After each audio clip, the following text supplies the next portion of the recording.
If you are anything like me, you've been celebrating Zohran Mamdani's win as a new New York mayor the whole day.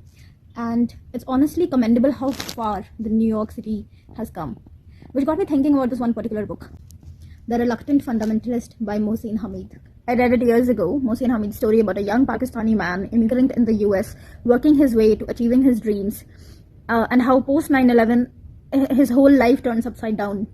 Nothing about him changes, but the perception of the world around him, of himself, changes 180 degrees in one night. His accent, his beard, his very existence became political.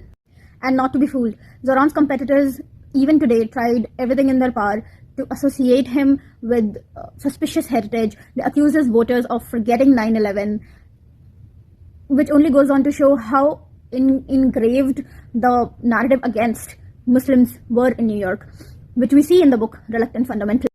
And yet, Zohran stands elected as New York's mayor. Does it mean that prejudice is over?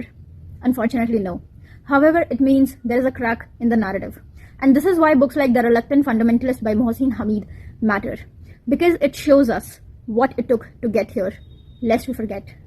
They remind us that every bit of representation that we celebrate today is built upon stories that were once dangerous or hurtful to tell.